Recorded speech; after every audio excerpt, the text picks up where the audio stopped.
गुरुजी, सनातन धर्म में साहित्यिक और सांस्कृतिक योगदान कितना है? इसकी भूमिका कितनी है? देखिए, सनातन धर्म का भारतीय साहित्य, कला, संगीत और संस्कृति में अद्वितीय स्थान रहा है।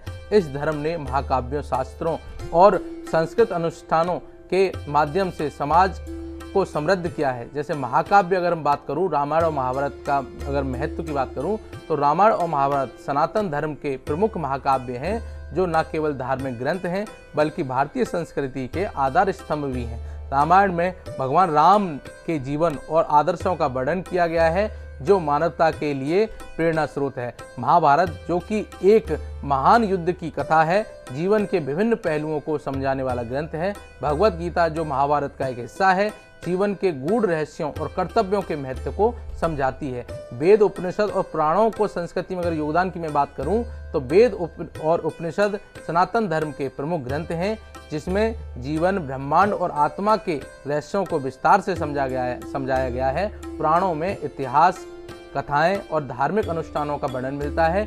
ये ग्रंथ भारतीय संस्कृति के मूल सिद्धांतों को स्थापित करते हैं और समाज में नैतिकता, धर्म और सदाचार का प्रचार करते हैं। संगीत, कला और साहित्य में भी सनातन धर्म का प्रभाव है।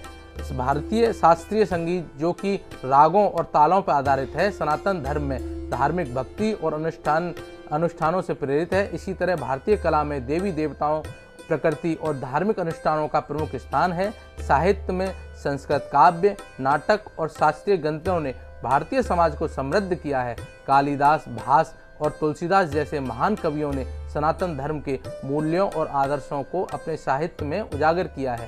भारतीय संस्कृति में धार्मिक त्योहारों और अनुष्ठानों का अगर महत्व करूं आयुषी जी में, तो सनातन धर्म के धार्मिक त्योहार और अनुष्ठान भारतीय संस्कृति का अभिन्न हिस्सा माने जाते हैं। दीपावली, होली, दशहरा, मकर संक्रांति जैसे त्योहार न केवल धार्मिक महत्व रखते हैं बल्कि समाज में सामूहिकता, भाईचारा और खुशी का प्रसार करते हैं। ये त्योहार जीवन के विभिन्न पहलुओं को प्रतीकात्मक रूप से व्यक्त करते हैं और समाज में सकारात्मक ऊर्जा और सद्भावना का संचार करते हैं।